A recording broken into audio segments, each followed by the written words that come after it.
Schwab coorganizó junto a la Fundación Bill y Melinda Gates y la Universidad Científica Johns Hopkins, donde trabajaba Luigi Mangione y el tipo que Luigi Mangione años después mató, el famoso evento 201. Larry Fink va a presidir interinamente, ya que Klaus Schwab va a estar mirando todo desde su mansión, que está ubicada a 300 metros del hotel. Literalmente la hizo perfecto. Me lo imagino ahí con un catalejo como Napoleón. Todo tras la renuncia abrupta de Schwab al Consejo del WEF en abril del 2025, ya que se multiplicaron las acusaciones de todo tipo de maltratos y vejaciones a sus empleadas mujeres. Un buen macho deconstruido, obviamente. Se estima que los padres de Klaus Schwab formaron parte del círculo de ricos alemanes que vacacionaban en Brasil y protegían a Mengele, que murió ahogado en la playa. Donald Trump será el líder de la delegación estadounidense y figura central de la cobertura mediática de Davos, junto a Scott Bessent, su secretario del Tesoro, que es un tipo bien davosiano, dirigió durante muchos años la Open Society. Y bueno, la cuestión de los conflictos y las tensiones, bueno, es realmente una antesala de guerra, porque hay 400 líderes políticos de alto nivel. Se ha planificado por primera vez que haya comitivas que no se crucen en ningún momento, ni se estrechen la mano, ni se vean la cara, como los chinos y los estadounidenses. Récord mundial, nunca tanta gente fue a Davos, de 130 países distintos, sobre geopolítica, conflictos internacionales y tensiones comerciales, crecimiento económico y desigualdad, o sea, cómo van a destruir el crecimiento económico y subir la desigualdad, innovación tecnológica, especialmente inteligencia artificial, le hace reemplazo de los seres humanos. Está teniendo lugar el foro de Davos y a estas alturas todos sabemos de qué trata esa reunión de élites globalistas que abiertamente se definen como un conglomerado de ingenieros sociales que persiguen la planificación económica mundial, al fin y al cabo el propósito soñado por Karl Marx para la dictadura del proletariado. Bueno, no fue tan como se lo esperaba y ahora son plutócratas multimillonarios como Nathan Rothschild, que lo financiaba él, los que se encargan de llevar el socialismo y la angustia y la miseria para la mayoría de la humanidad y preservarse las delicias del capitalismo, la propiedad privada y los derechos naturales del hombre solamente para ellos, que además se sienten dioses y hacen que Harari y otros bufones de la corte les digan que son transhumanos camino a la perpetuidad. Bueno, la perpetuidad de las llamas del infierno, me atrevo a pensar. Ahora vamos a empezar por el gran ausente, su fundador, presidente y propietario, porque esto no es precisamente, no es un club de amigos así nomás, que es Klaus Schwab, purgado por sus múltiples denuncias de acoso sexual. Nosotros tenemos el único documental de Klaus Schwab que existe en el mundo y nunca olvidaré a mi pobre amigo yendo a recorrer sótanos de librerías para conseguir los libros con los que hicimos esa formidable investigación, que dura como 4 horas y se las recomiendo mucho para quienes quieran interiorizarse en cómo opera la élite global y cómo hemos perdido libertad y propiedad por culpa suya en todas nuestras regiones. Ahora vamos a hacer un repaso breve de quién es Schwab, porque como les digo, lo más sonoro de este Davos es su ausencia. Ausencia física, se podrán imaginar, porque está al tanto de todo. Klaus Schwab es una de las figuras más influyentes y a la vez menos conocidas en su profundidad biográfica para el poder que tiene en el mundo actual. Años estuve juntando información y material. Algunos lo han descrito como el perfecto villano de una película de James Bond, solemne, calvo y con un rasposo acento alemán que acompaña un ego inmenso que contienen sus trajes de Armani, la estatua de Lenin en su oficina que descubrimos hace tantos años con Nicolás Martínez Laje no deja de ser particularmente simbólica de la afición de Schwab al despotismo. Lenin, como él, eligió Suiza para el exilio. Schwab preside el Foro Económico Mundial, como saben, y no tiene problema en decir que la planificación económica y social de la humanidad son sus prioridades. A continuación detallaremos los aspectos principales de su vida de manera ágil. Están mucho más detallados y enriquecidos realmente en esta obra que es casi una serie, una película, no sé cómo lo quieren ver, pero por supuesto es ante todo un documental periodístico solvente. Pero la cantidad de cosas que este tipo vivió es alucinante, así que vamos a resumir. Nació el 30 de marzo de 1938 en Ravensburg, Alemania,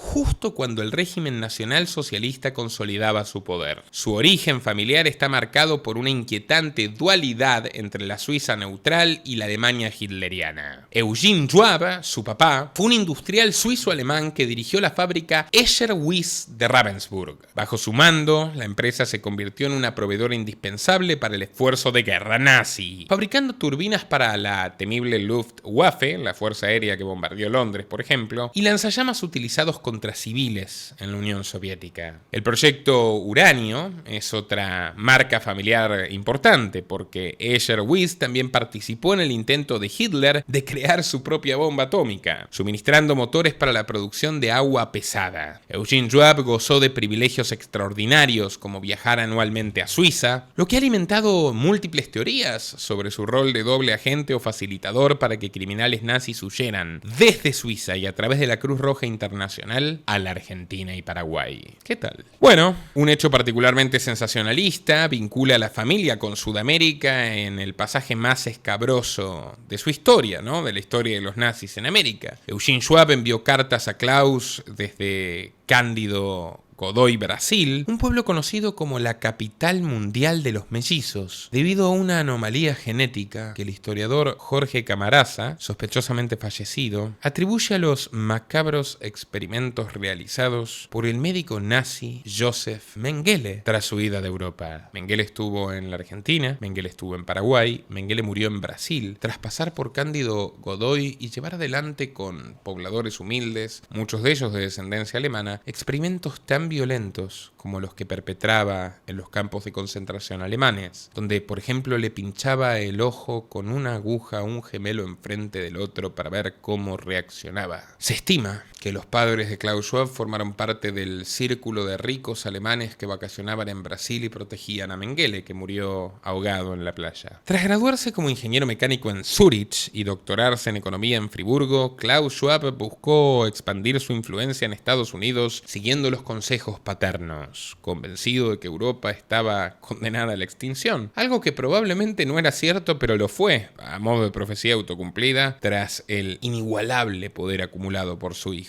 El encuentro con Henry Kissinger fue decisivo. En 1916, Schwab ingresó a la Universidad de Harvard, donde asistió al seminario internacional dirigido por Henry Kissinger, arquitecto del nuevo orden global y un consultor de la CIA, que terminó convirtiéndose en su gran mentor intelectual. Tenemos el documental más visto en lengua castellana sobre Kissinger, con más de 300.000 espectadores. Se los recomiendo muchísimo. Un hombre que muere a los 100 años escribiendo libros de inteligencia artificial con Eric Schmidt, ex CEO de Google, siendo el principal conductor de la política exterior norteamericana durante medio siglo, asesor del presidente Biden, asesor oficial de Xi Jinping y artífice de China potencia a través de su doctrina G2. Él fue quien llevó capital de los Rockefeller y llevó a Nixon a estrecharle la mano a Mao Zedong en los 70s, y el principal consultor extranjero de Vladimir Putin. Kissinger es el tipo que, como cuenta aquí Chinda Brandolino en este gran reportaje breve que le hice, es el ideólogo de utilizar el feminismo y la ideología de género como instrumentos de control de natalidad para depredar los recursos de América Latina, el ideólogo de la guerra contra las drogas que a tantos inocentes ha mandado a la cárcel y tanta sangre derramado en América y que ha generado el negocio del narcotráfico manejado por los Estados Unidos, y el responsable de la salida del patrón oro y de la pauperización progresiva del ahorro y el poder adquisitivo de todos los habitantes del planeta. Kissinger fue el gran profesor de Klaus Schwab, que le cantó "Feliz cumpleaños, Mr. Kissinger", en sus cumpleaños número 100, en el que participó por videollamada en Davos pocos meses antes de morir. Así que bueno, en la escuelita de Harvard, Schwab aprendió a ser un villano de primera. Schwab le confesó a Kissinger que deseaba extender la obra de Kissinger en Estados Unidos a toda Europa, y encantado con la fría ambición de este joven, Kissinger, por supuesto entre los dos hablaban en alemán porque Kissinger era alemán, le proporcionó una carta de recomendación y una red de contactos profusa que incluía figuras claves de la política y las finanzas globales. En 1971, con tan solo 32 años de edad y el apoyo de su mentor, Schwab fundó el Simposio Europeo de Gestión, un nombre mucho más modesto y decente, ¿no?, que Foro Económico Mundial, y lo hizo en la ciudad suiza de Davos. Schwab introdujo el concepto de Stakeholder Capitalism, que es la marca de Davos.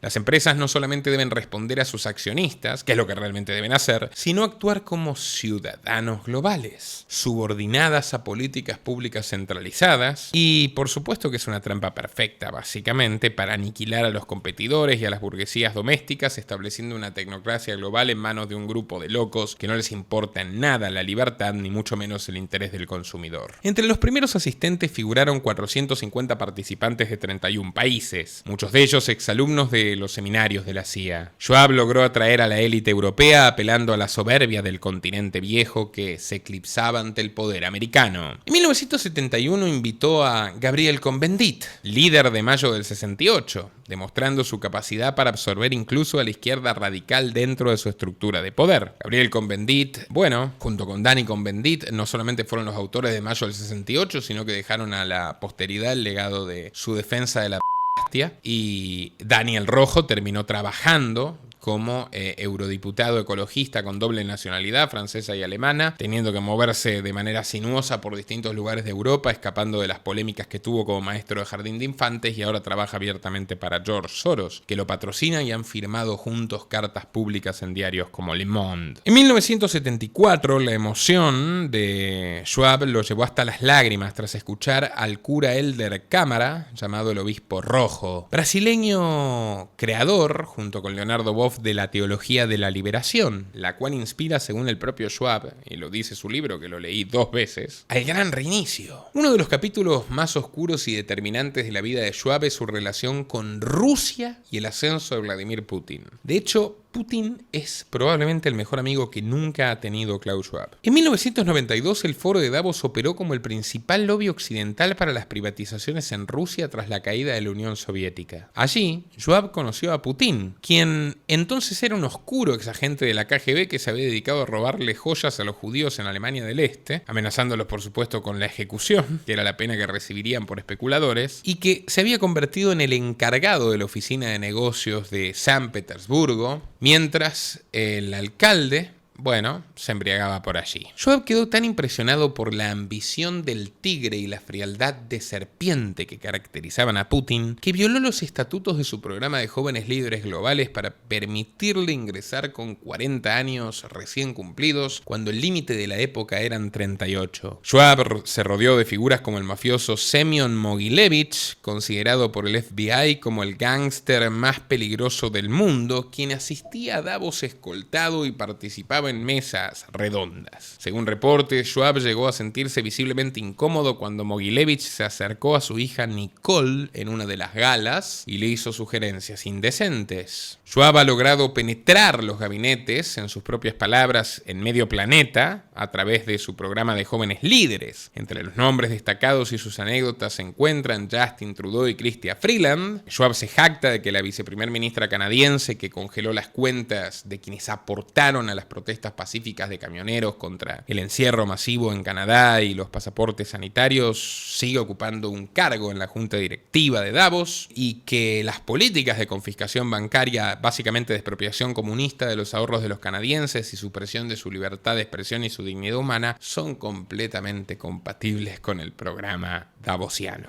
Javier Milei, que se presenta como antiglobalista, viene ahora a hablar a Davos, es un miembro recurrente desde antes de ser político y por supuesto también cuando trabajaba para los peronistas como Axel Kicillof y Daniel Scioli, y ha sido acariciado metafóricamente por Schwab en el último Davos en su discurso, hablando de los rebeldes necesarios, es decir, los disidentes controlados. Macron, Merkel y Tony Blair son todos egresados del programa de jóvenes líderes. Pedro Sánchez y Gustavo Petro han buscado tener sus propios stands en Davos para ganar figuración. Donald Trump felicitó públicamente a Schwab en 2020 por su fantástico trabajo a pesar de sus diferencias ideológicas, según él, superficiales. Y tenemos anécdotas muy divertidas como Martín Lustó, el político socialistoide argentino que fue embajador en Estados Unidos, que se hizo amigo de Bono, el cantante de U2, precisamente en un campamento de Davos en China. Tenemos el antimilagro de la mochila. Ese es buenísimo. Lustó y Bono presenciaron ante el Papa Francisco cómo una mochila israelí convertía agua negra, mierda, en agua cristalina, lo que Bono llamó el antimilagro por parecer que convertía cerveza en agua. Jeffrey Epstein visitó Davos en 7 ocasiones antes de su caída. En 1998, la esposa de un ejecutivo de Disney descubrió a su marido con una jovencita en una habitación del Hotel 5 Estrellas de Davos y le arrojó un florero a Klaus Schwab, porque obviamente es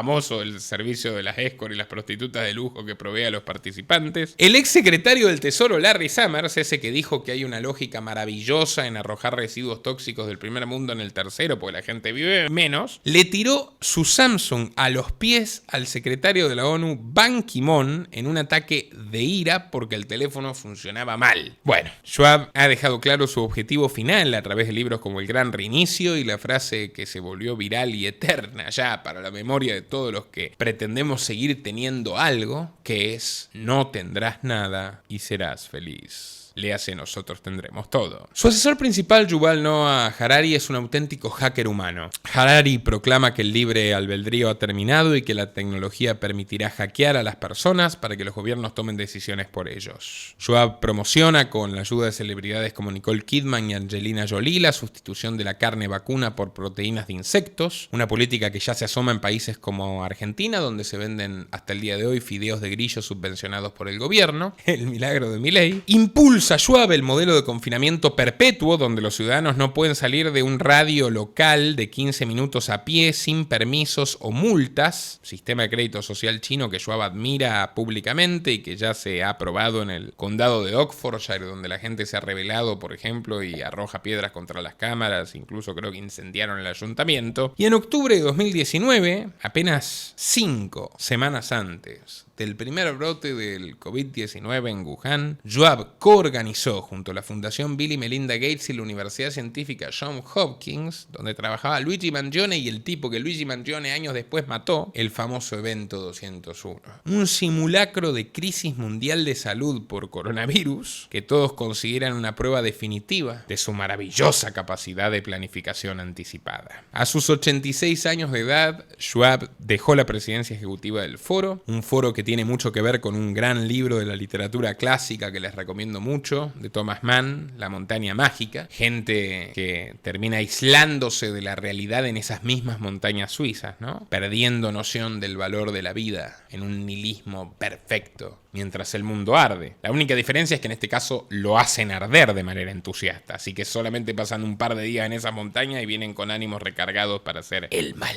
Bueno, visto lo visto, queridos amigos, toca continuar. ¿Y de qué se trata Davos en esta oportunidad? Bueno, el evento número 56 años trincando, dirían los españoles, ¿no? La reunión número 56 tiene lugar entre el 19 y el 23 de enero de 2026, como siempre en Davos Cluster, Suiza, aunque durante 10 años hicieron Davos en Rusia, gracias a la amistad de Schwab y Putin. Y no se olviden que en el 2020 y 2021 prepararon el Gran Apagón, que era como el evento 201 versión eléctrica, que ahora están viviendo en España, en Cuba, en Francia, en Argentina, en todo el mundo. En todos los lugares donde manda Davos hay apagones. Bueno, Cyber Polygon, simulacro de guerra energética, llevado adelante por el Banco Santander, de Ana Botín, Club Bilderberg, el Sberbank ruso, en Moscú 2020 y 2021. Nunca se olviden de eso. Pero bueno, esta vez, donde no está Schwab visible, copreside Larry Fink, el CEO de BlackRock, que como saben es el banco de inversión más grande del mundo. Se ha hecho cargo de ahí le está, ¿no? Está cubriendo al amigo. El lema de la edición es el espíritu del diálogo, y se supone que entre el 19 y el 23 de enero van a estar conversando los 3.000 participantes, récord mundial, nunca tanta gente fue a Davos, de 130 países distintos, sobre geopolítica, conflictos internacionales y tensiones comerciales, crecimiento económico y desigualdad, o sea, cómo van a destruir el crecimiento económico y subir la desigualdad, innovación tecnológica, especialmente inteligencia artificial, le hace reemplazo de los seres humanos, transición de modelos de cooperación global, cambios de gobernanza global y estrategias de inversión, naturalmente, o sea, cómo van a ganar dinero reventándonos la vida y quitándonos todo lo que tenemos. Y bueno, la cuestión de los conflictos y las tensiones, bueno, es realmente una antesala de guerra, porque hay 400 líderes políticos de alto nivel. Se ha planificado por primera vez que haya comitivas que no se crucen en ningún momento, ni se estrechen la mano ni se vean la cara como los chinos y los estadounidenses. 850 CEOs de las principales corporaciones globales, que es un 30% más que en la edición anterior, y 100 fundadores o directores de unicornios tecnológicos, empresas valoradas en $1.000 millones.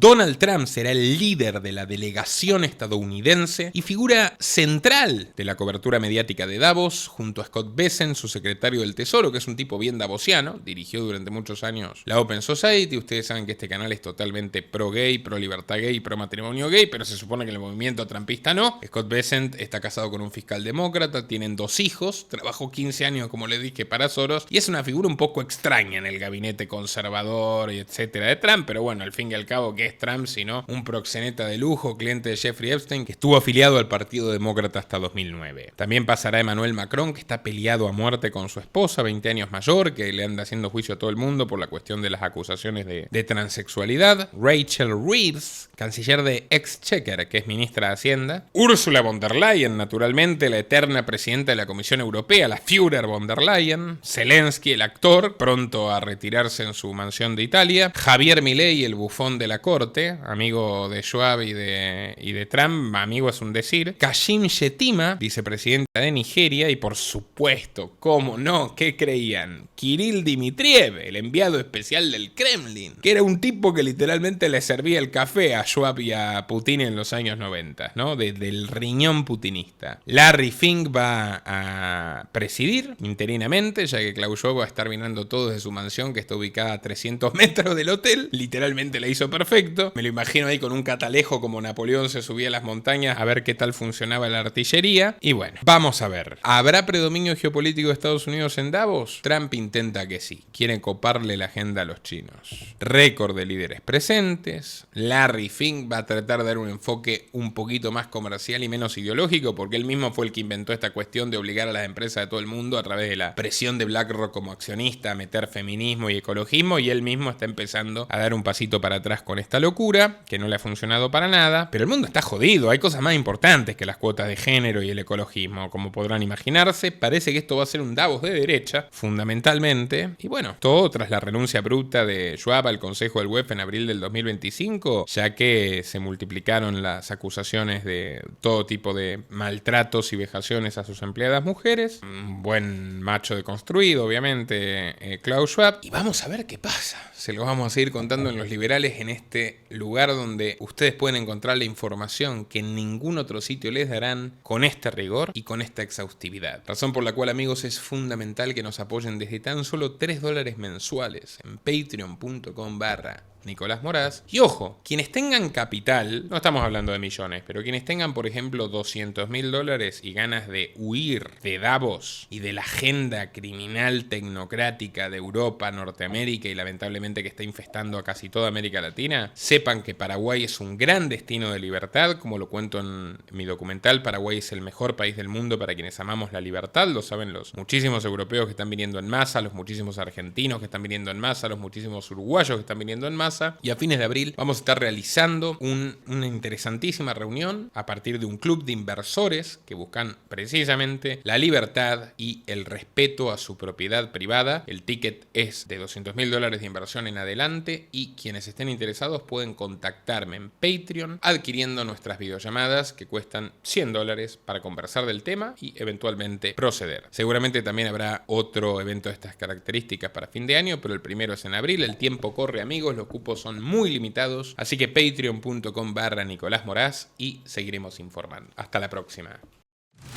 Hace más de 5 años abrí este canal porque creo que educar es combatir. Y ni en el mejor de mis sueños pude vislumbrar a dónde llegaríamos juntos. Más de 750.000 suscriptores, más de 180 millones de visitas y un batallón de documentales exhaustivos que desenmascaran a los peores villanos y tiranos de nuestra era. Estoy eternamente agradecido a ustedes, mi público, por permitirme hacer lo que más amo, un periodismo veraz, independiente, libre y combativo. Si realmente quieres que sigamos contándote la cruda realidad para que puedas prepararte ante sus desafíos en este mundo turbulento, realmente necesitamos tu ayuda. No solo para continuar con una 7ª temporada de Los Liberales, sino para innovar y dar un salto de calidad. Esto significa financiar un nuevo estudio que elevará la calidad audiovisual y nos permitirá introducir nuevos formatos, como debates o entrevistas en vivo con personajes de lujo. Nuestro objetivo es reunir $50.000 para este proyecto, que incluye tanto mejoras técnicas como construcción y personal. Pero como nada es gratis en la vida, por supuesto que si nos apoyas en esta aventura, recibirás tu recompensa. ¿Cómo? A través de nuestra nueva tienda en patreon.com/Nicolás Moraz. Sí, ahora los liberales tenemos tienda. Ahora puedes hacer una compra única que impulsará la renovación de los liberales y para ello no es necesario que te unas como aportante mensual. Entras a patreon.com/Nicolás Moraz y compras lo que quieras. En nuestra tienda podrás obtener por $25 una carta de agradecimiento personalizada y firmada por mí. Por $50 la misma carta más un clip de agradecimiento a tu persona o a quien desees. Por $100 podrás tener una amplia videollamada conmigo sobre los temas que quieras. A partir de $250 podrás encargarle a este equipo periodístico de lujo un informe sobre el tema que tú quieras. Por supuesto tratado desde nuestro enfoque. Y con $1000 puedes conseguir un documental de 1 hora y media, de esos que hacen historia. Y cuidado, desde $1500 podrás adquirir opciones para publicitar tu marca en este canal, uno de los principales medios independientes de YouTube en español y de los más seguidos por los hispanos en Estados Unidos, los españoles, los mexicanos, los argentinos y el resto de América Latina. Y atención, cualquier compra que hagas te dará un gran descuento si quieres unirte a nuestra familia de mecenas con los planes mensuales. Ahora, estimado amigo o amiga, depende de ti. ¿Seguiremos creciendo juntos? Ingresa a patreon.com/Nicolás Moraz y hazlo realidad.